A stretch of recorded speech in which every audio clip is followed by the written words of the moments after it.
Hello everyone and welcome back to my channel. तो students, आज हम करेंगे हमारा क्लास 11 इंग्लिश हॉर्नबिल बुक का सेकेंड पोएम, जिसका नाम है द लेबरनम टॉप। अब यहाँ पे जो वर्ड है आपका लेबरनम, लेबरनम का मतलब क्या है? लेबरनम एक ट्रीज का नाम है जिसे हम लोग हिंदी में अमलतस कहते हैं, ठीक है। और इंग्लिश में उसे और दो नाम से बुलाते हैं, जैसे कि गोल्डन चेन ट्रीज के नाम से भी जानते हैं और एक होता है गोल्डन रेन, ठीक है। तो ये एक लेबनन लेबनम ट्रीज का ही कितना नाम है, देखो, golden chain trees, golden rain and तीसरा क्या है? लेबनम, ठीक है। हिंदी में उसे हम क्या कहते हैं? अमलतस। इसके जो फ्लावर्स होते हैं ना, उसके जो फूल होते हैं वो एकदम येलो कलर के होते हैं, बहुत ही खूबसूरत फूल होते हैं। एंड इसके जो पोइट है उनका नाम है टेड ह्यूज। क्या नाम है? Ted Hughes. अब तो यहाँ पे लेबनम का मतलब तो पता है कि हमें एक ट्रीज का नाम है, लेकिन ये जो टॉप है, ये टॉप का मतलब क्या है? अब टॉप का मतलब ये है कि ये जो ट्रीज है, इसके जो ब्रांचेस होते हैं ना, जो हैंग करते हैं, ठीक है, ऐसे लटकते हुए रहते हैं, उसे ही हम लोग टॉप कह रहे हैं। और उसकी जो ऊपरी वाली जो पार्ट है, उसके जो ऊंचे वाले हिस्से है, उसे हम लोग कह रहे हैं, ठीक है। अब मैं यहाँ पे आप लोगों को इमेज दिखाती हूँ कि लेबनम ट्रीज होते कैसे हैं। तो ये है आपका लेबनम ट्रीज, ठीक है। देखो किस तरह का येलो कलर का है। एंड यहाँ पे कुछ इसके ब्रांचेस है जो कैसे हो रहे हैं, ऐसे लटके हुए हैं, मीन्स ऐसे हैंग करते हुए हैं, ठीक है। तो चलो फटाफट पोएम स्टार्ट करते हैं, ठीक है। The laburnum top is silent quite still in the afternoon yellow September sunlight, a few leaves yellowing, all its seeds fallen। अब यहाँ पे क्या कहा गया है, ठीक है। सबसे पहले मैं यहाँ पे वर्ड मीनिंग बताऊंगी आप लोगों को कि यहाँ पे लेबनम टॉप का मतलब तो आप लोगों को पता चल गया, साइलेंट का मतलब तो पता है आप लोगों को, शांत, ठीक है। क्वाइट का मतलब बिल्कुल, स्टिल का मतलब इनएक्टिव, ठीक है। तो यहाँ पे बताया जा रहा है कि ये जो लेबनम ट्रीज है वो क्या है, काफी ही शांत है, बहुत ही, मतलब क्या है, एकदम ही आप कह सकते हो कि एकदम ही वो शांत है, उसमें कोई हलचल नहीं है, वो एकदम इनएक्टिव है, ठीक है। In the afternoon yellow September sunlight, afternoon का टाइम था मतलब दोपहर का टाइम था, सितंबर का मंथ था मतलब सितंबर का मंथ इसलिए कहा गया है क्योंकि वो ऑटम सीजन है। सितंबर जो मंथ होता है वो ऑटम सीजन का मंथ होता है, ठीक है।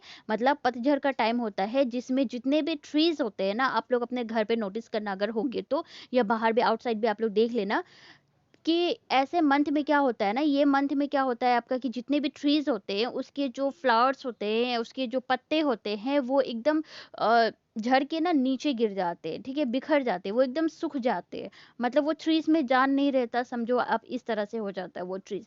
और वो उसके जो पत्ते होते हैं वो एकदम येलो कलर के हो जाते हैं, येलो कलर के होके वो क्या हो जाते हैं, सूख कर नीचे बिखर जाते हैं। तो ठीक वैसे ही हमारा ये जो लेबनम ट्रीज है वो उसी तरह से हो गया है कि सबसे पहले तो वो साइलेंट है, एकदम इनएक्टिव है, ठीक है। और दोपहर का टाइम था, सितंबर का मंथ था। और एक बात कि वो मंथ में जो सनलाइट का जो हिट है ना, उसकी वजह से जो लेबनम ट्रीज के जो फ्लावर्स है वो काफी ही खूबसूरत लग रहे हैं। क्यों? क्योंकि उसका कलर क्या है, येलो कलर में है। एंड येलो कलर जब आपको सनलाइट की जब हिट पड़ेगी तो वो ऑटोमेटिक बहुत ज्यादा क्या होगा, साइन करेगा, ठीक है। तो बहुत ही अच्छा लगेगा देखकर।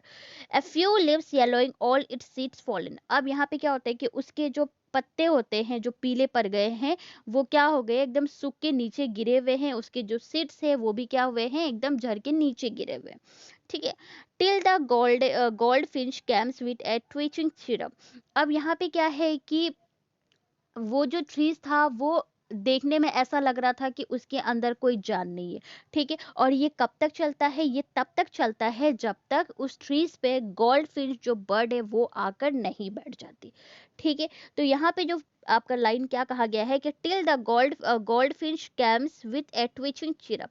यहाँ पे जो वर्ड है आपका ट्विचिंग, ट्विचिंग का मतलब क्या होता है? ट्विचिंग का मतलब होता है एक छोटा सा, आप कह सकते हो, रुक रुक के या अचानक से झटका वाला जो आवाजें होते हैं उसे कहते हैं, ठीक है। चिरप, चिरप का मतलब होता है कि जो झटके से, जोर से, जो एकदम रुक रुक के जो आवाजें निकलती है ना, उसे कहते हैं, ठीक है। तो यहाँ पे कहा गया है कि वो ट्रीज तब तक शांत रहता है जब तक उसमें गोल्डफिंच नाम की जो बर्ड है वो आकर नहीं बैठ जाते। अब वो आकर वो ट्वीचिंग चिरप करती है, मतलब वो ना एकदम, आप कह सकते हो कि वो इस तरह से साउंड निकालती है ना, अपनी छोटी-छोटी मतलब ऐसे रुक-रुक के जो वो साउंड निकालती है ना, तो आपको लगेगा ऐसे कि कोई बर्ड है जो क्या कर रही है, वो गाना गा रही है, ठीक है? इस तरह से लगेगा, उसकी आवाज़ें बहुत ज़्यादा अच्छी लगेगी आपको सुनकर। A suddenness, a settlement at a branch at. अब यहाँ पे क्या कहा गया है, सबसे पहले तो है मीनिंग आपका सडननेस। सडननेस का मतलब होता है अचानक से, ठीक है? उसके बाद में है सेटलमेंट। सेटलमेंट का मतलब होता है, आप कह सकते हो कि अ फीलिंग ऑफ जो शॉक्ड होता है ना, उसे कहते हैं, ठीक है? ब्रांच एंड का मतलब तो पता है आप लोगों को, जो ब्रांच के जो आखिरी वाले हिस्से होते हैं, एंडिंग वाले जो हिस्से होते हैं, उसे कह रहे हैं, ठीक है? तो यहाँ पे क्या है कि जो गोल्डन फिश बर्ड जो है, वो उस ट्रीज़ के ऊपर अचानक से आकर बैठ जाती है, ठीक है? और वो भी ट्रीज़ के एकदम एंड पर आके बैठती है, और ऐसे ही झटके से ना वो क्या करती है, अपने आवाज़ें निकालती है, ठीक है? Then sleek as a lizard and alert a abrupt. अब यहाँ पे जो वर्ड है आपका स्लिक, स्लिक का मतलब क्या है? स्लिक का मतलब होता है स्मूथ, चिकना, शाइनिंग। लिजर्ड का मतलब चिपकली। अलर्ट का मतलब होता है सचेत करना, ठीक है? उसके बाद एब्रप्ट का मतलब होता है क्विक, जल्दी जल्दी, ठीक है? तो यहाँ पे क्या कहा गया है कि जो गोल्ड फिंच बर्ड है, वो बहुत ही स्मूथ है, और बहुत ही स्मूथ तरीकों से, बहुत ही अच्छे तरीकों से, शांत तरीकों से उस ट्रीज के जो सबसे थिकनेस वाली जो हिस्से होते हैं, एकदम जो आप कह सकते हो ना कि बहुत ही जो गहरे वाले जो हिस्से होते हैं, उसमें वो क्या करती है, वो चली जाती है, ठीक है?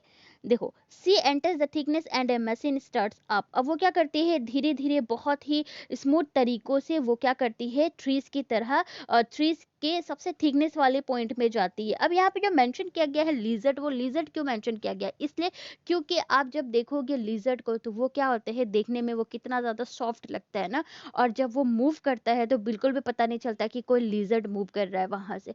वो उस तरीके से, जो बर्ड है वो उसी तरीके से, इतनी स्मूथली, इतनी अच्छे तरीकों से वो क्या कर रही है, उस ब्रांच के जो सबसे थिकनेस वाली जो पार्ट है वहां पे वो जा रही है, ठीक है? और वहां जाते ही क्या हो जाता है, एकदम मशीन जो स्टार्ट्स हो जाते हैं।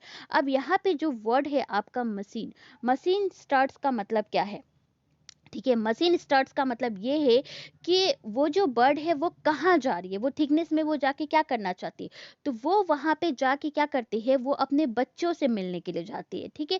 और जब वो अपने बच्चों से मिलने के लिए जाती है, तो उसके जो बच्चे हैं वो उसे देख कर क्या करते हैं, आवाजें निकालने लगती है, ठीक है? तो इसी चीज को मशीन कहा गया है, कि जब वो गोल्ड फिश बर्ड जो है वो अपने बच्चों के पास जाती है, तो वो बर्ड, फिर उसके जो बच्चे हैं, वो सभी लोग एक दूसरे से मिलकर क्या करते हैं, आवाजें निकालने लगते हैं खुशी से, मतलब आप समझो कि गाना गाने लगते हैं। उसकी उसकी जो साउंड होती है ना, वो कुछ इसी तरह से होते हैं, रुक रुक के झटके वाली जो साउंड होती है, वो इसी तरह से होती है कि कोई गाना गा रहा हो, तो ऐसा लग रहा है कि कोई मशीन स्टार्ट हो गया हो, ठीक है? Of chittering and A tremor of wings and trailing. अब यहाँ पे जो वर्ड है आपका चिटरिंग, चिटरिंग का मतलब होता है जो चिड़िया की जो आवाजें होती है उसे कहते हैं, ठीक है? ट्रेमर, ट्रेमर का मतलब होता है वाइब्रेशन, मतलब हिलना। उसके बाद में और क्या है, विंग्स का मतलब तो पता ही है आप लोगों को, ट्रिलिंग। ट्रिलिंग का मतलब होता है कि आप कह सकते हो कि जो चिड़िया लोग जो गाना गाती है उसे कहते हैं, ठीक है? ओके। तो फिर वहां पे क्या होता है आपका, जब वो अपने मतलब बच्चों को देखती है ना, और उसके बच्चे जब उसे देखते हैं, तो वो लोग क्या करते हैं, उसकी आवाजें निकालने लगते हैं, और सबके जो विंग्स है, वो उसकी जो मदर है, जो गोल्ड फिश है, फिर उसके जो बच्चे हैं, वो सभी के जो विंग्स होते हैं वो क्या होने लगते हैं, फरफराने लगते हैं, हिलने लगते हैं, वाइब्रेट होने लगते हैं, ठीक है? The whole trees trembles and thrills. अब यहाँ पे जो वर्ड है आपका ट्रेम्बल्स, ट्रेम्बल्स का मतलब होता है कांपना, ठीक है? उसके बाद ट्रिल्स का मतलब होता है फुल विथ एक्साइटमेंट, जो एक्साइटमेंट होती है ना, खुशी वाली, उसे कहते हैं, ठीक है? तो यहाँ पे कहा गया है कि वो जब गोल्डफिंच बर्ड जो है जब अपने बच्चों से मिलती है, और वो बच्चे जब अपनी मदर से मिलती है, तो उन्हें इतनी ज़्यादा खुशी होती है देखकर कि वो लोग मुंह से आवाज़ें निकालने लगते हैं, और मतलब उनकी जो विंग्स है वो एकदम फरफराने लगते हैं, और ये सब चीज़ों के वजह से क्या होता है, वो ट्रीज ना हिलने लगता है, ठीक है? वो ट्रीज जो कांपने लगता है, और इतनी ज़्यादा एक्साइटमेंट रहता है ना उन लोगों में कि क्या बताऊँ मैं। तो आप एक तरफ से समझो कि पहले क्या था, जब तक वो गोल्डफिश बर्ड जब तक नहीं आती है तब तक वो ट्रीज एकदम इनएक्टिव से थी, ठीक है, एकदम उसमें कोई जान ही नहीं था समझो। लेकिन जैसे ही ये बर्ड्स आ गए और वो जब अपने बच्चों से मिलने लगी, तो क्या होता है, वो ट्रीज जो है वो मतलब वो ट्रीज एक, वो ट्रीज में एक्टिविटी आ जाती है, ठीक है, आप समझो कि एकदम वो एक्टिव हो जाता है। जैसे कि कैसे किसी बॉडी के अंदर जान नहीं रहता तो वो इनएक्टिव रहता है, लेकिन जब उसके अंदर जान रहता है तो वो कैसे एक्टिव हो जाता है, बिल्कुल वैसे ही समझो कि वो ट्रीज के अंदर किसी ने जान डाल दिया हो, इस तरह से हो जाता है, ठीक है, कि वो ट्रीज के अंदर मानो कि क्या हो गया, जान आ गया हो। It is the engine of our family. अब यहाँ पे जो बोला गया है कि it is the engine of family, अब इसका मतलब क्या, इसका मतलब ये है कि जो लेबनम ट्रीज है उस फैमिली का वो क्या है, इंजन है। अब वो उस फैमिली का इंजन कैसे है, अब ये भी देखो, यहाँ पे इंजन किसको कहा गया है, यहाँ पे लेबनम ट्रीज को इंजन कहा गया है, ठीक है। लेकिन क्यों क्यों कहा गया है, देखो, she stocks it full then floats out to a branch and यहाँ पे क्या कहा गया है, यहाँ पे बोला जा रहा है कि उस फैमिली का इंजन कौन है, वो लेबनम ट्रीज है, ठीक है। कि कैसे, कैसे मतलब गाड़ी चलाने के लिए हमें फ्यूल की जरूरत होती है, पेट्रोल की जरूरत होती है ना, ठीक वैसे ही अपने बच्चों को, मतलब आप समझो कि खाना देने के लिए, ठीक है, वो क्या करती है, जो बर्ड है वो वहां पे जाती है, लेबनम ट्रीज में जाती है, ठीक है। क्यों जाती है लेबनम ट्रीज में, क्योंकि उसका घोंसला कहाँ है, उसी लेबनम ट्रीज के एकदम अंदर थिकनेस में है। और वो बर्ड क्या करती है, वो बर्ड अपने बच्चों को खाना खिलाने जाती है। जैसे कि गाड़ी को चलने के लिए पेट्रोल की जरूरत होती है, ठीक वैसे ही उन्हें जीने के लिए खाने की ज़रूरत होती है। और वो खाना कौन दे रहा है, वो उसकी मदर, जो आपके जो गोल्ड फिश बर्ड है वो दे रही है, ठीक है। और उनका एक तरफ से घर कौन सा है, उनका घर हो गया वो लेबनम ट्रीज। तो हुआ ना कि उसका इंजन कौन सा हो गया, वो हो गया लेबनम ट्रीज, ठीक है। Showing her barred face identity marks. अब यहाँ पे जो वर्ड है आपका बैरेड, बैरेड का मतलब क्या होता है, बैरेड का मतलब होता है कि आप कह सकते हो कि बैरेट का मतलब होता है कि धारीदार होना, ठीक है। और आइडेंटिटी का मतलब तो पता होगा, आइडेंटिटी का मतलब होता है अपना पहचान, ठीक है। मार्क्स का मतलब तो पता ही होगा, ठीक है। तो यहाँ पे क्या होता है कि जब वो अपने बच्चों को खाना खिला लेती है, तो खाना खिलाने के बाद में वो क्या करती है, वो वापस, ठीक है, वो जो बर्ड है वो वापस अपने बच्चों से मिलकर वो क्या करती है, जहाँ पे स्टार्टिंग में वो आके बैठी रहती है एट द ब्रांच का जो एंड वाला हिस्सा था, ठीक है, वहां पे जो वो आके बैठती थी, ठीक वैसे ही खाना खिलाने के बाद में वो वापस उसी जो ब्रांच के एंड वाले पोर्शन है वहां पे आके बैठ जाती है, ठीक है। और अब यहाँ पे जो आइडेंटिटी मार्क्स इसलिए यूज किया गया है बिकॉज आप देखो यहाँ पे मैं इमेज दिखाती हूँ आप लोगों को, सबसे पहले किसकी, गोल्डफिश बर्ड की, ठीक है। देखो ये है आपका गोल्ड फिनिश बर्ड है, ठीक है। ये देखो ये एकदम येलो कलर की है ना, येलो कलर की, लेकिन इसका जो विंग्स है वो ब्लैक कलर की है।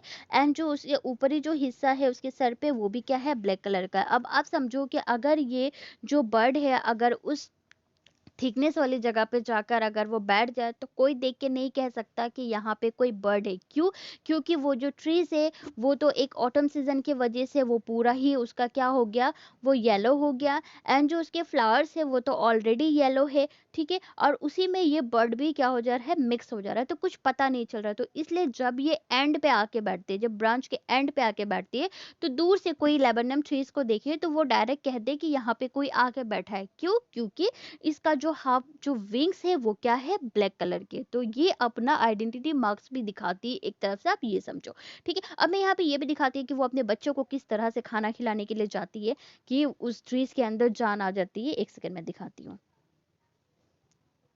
देखो कुछ इस तरह से ये अपने बच्चों के पास जाती है and इनके पूरे जो विंग्स होते हैं वो फरफराने लगते हैं, वो कि इन्हें देख के लग रहा है ना कि वो अपनी मदर को देख के वो लोग कितनी ज्यादा एक्साइटेड है, एक तरह से आप कह सकते हो कि कितनी ज्यादा वो लोग खुशी भी है ना। उसके बाद क्या है, then with airy delicate whistle chirps whispering.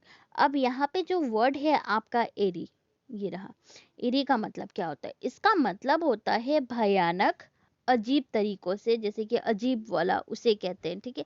Delicate का मतलब होता है नाजुक, विस्टल का मतलब होता है सिटी, चिरप का मतलब तो अभी जस्ट मैंने आप लोगों को बताया था कि जो आवाज़ें निकालना होता है उसे कहते हैं।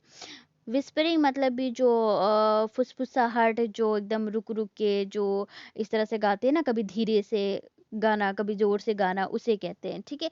तो यहाँ पे क्या होता है कि जब वो अपने आइडेंटिटी मार्क्स दिखाती है, फिर वो बहुत ही स्ट्रेंज तरीकों से, बहुत ही मतलब अजीबो तरीकों से, भयानक तरीकों से भी आप कह सकते हैं, भयानक नहीं, अजीब तरीकों से आप कह लो, स्ट्रेंज तरीकों से, बहुत ही नाजुक तरीकों से वो क्या करती है, उस ट्रीज़ के ऊपर क्या करती है वो, सबसे पहले तो वो ब्रांच में आके बैठ जाती है, लेकिन फिर वो क्या करती है, बहुत ही मतलब डेलिकेट तरीकों से, बहुत ही सॉफ्टली तरीकों से वो उस ट्रीज़ से क्या करती है, हल्के-हल्के मतलब हल्के-हल्के करके वो उड़ जाती है, ठीक है? एंड उसके बाद में क्या होता है कि वो उड़ते वक़्त भी क्या करती है, जब वो लोग तो सब साथ में रहते हैं, तब तो ऐसे ही कभी धीरे से कभी गाना गा रहे हैं वो लोग, कभी ऐसे चिल्लाकर वो लोग गाना गा रहे हैं। गाना गा रहे हैं मतलब आप समझ लो कि उनके मुँह की आवाज़ें हैं, वो लोग इसी तरीके से बातें करते हैं, ठीक है? कभी वो लोग ऐसे धीरे से बात करते हैं, कभी व्हिस्परिंग स्टाइल में करते हैं, ठीक है? तो ये सब जब करना हो जाता है, तो वो ब्रांच के एंड पे आके बैठती है एंड फिर बाद में वो क्या हो जाती है, डेलिकेट तरीकों से वो उस ट्रीज़ के ऊपर से क्या हो जाती है, वो उड़ जाती है। ठीक है, से launch away towards the infinite. अब यहाँ पे वो क्या है कि वो बहुत ही अजीब तरीकों से वो क्या करती है, वो वहां से उड़ जाती है, कहाँ उड़ जाती है, वो आसमानों में उड़ जाती है। And the laburnum subsides to empty. और फिर एक बार जब वो बर्ड वहां से उड़ जाने के बाद फिर वो ट्रीज एक बार वापस साइलेंट हो जाता है। अब आप देखो कि ये पोयम में क्या है। जब तक गोल्डफिश बर्ड नहीं आती है तब तक वो ट्रीज को देख के ऐसा लगता है कि उसमें कोई जान नहीं है, ठीक है, लेकिन जैसे ही वो ट्रीज पे आके बैठ जाए और स्पेशली जब वो अपने बच्चों के साथ जाके रहे, तब वो ट्रीज के अंदर मानो कि क्या हो जाता है, जान आ जाता है, ठीक है। और ट्रीज जो एकदम ऐसे हिलने लग जाता है, क्यों हिलने लगता है, क्योंकि वो अपने बच्चों से मिलने के लिए जाती है, वो लोग मतलब ऐसे विस्परिंग करके वो लोग गाते हैं, चिरप करते हैं, ट्विचिंग चिरप करते हैं, उसके बाद में फिर उनके जो विंग्स है वो फरफराने लगते हैं। तो ये सब चीज़ों की वजह से वो ट्रीज़ के अंदर मानो कि जान आ जाते हैं, वो एकदम हिलने लगता है। और जैसे ही ये सब काम खत्म हो जाए, वो अपने बच्चों को खाना खिला लेती है, वो तुरंत क्या करती है, उड़ जाती है वहाँ से। और उड़ने के बाद फिर वापस वो ट्रीज़ समझो कि मर गया हो, वो ट्रीज़ के अंदर फिर वापस जान नहीं है। अब समझो ऐसा देख के लग रहा है कि अब वो ट्रीज़ बिल्कुल ही पहले की तरह जो थे एकदम इनएक्टिव से। ठीक है, तो बस यही था हमारा पोएम। इसी के साथ हमारा ये पोएम कंप्लीट हुआ। आई होप आप लोगों को समझ में आया। कोई भी डाउट हो आप लोग मुझसे क्लियर कर सकते हैं। And thank you so much. Bye bye.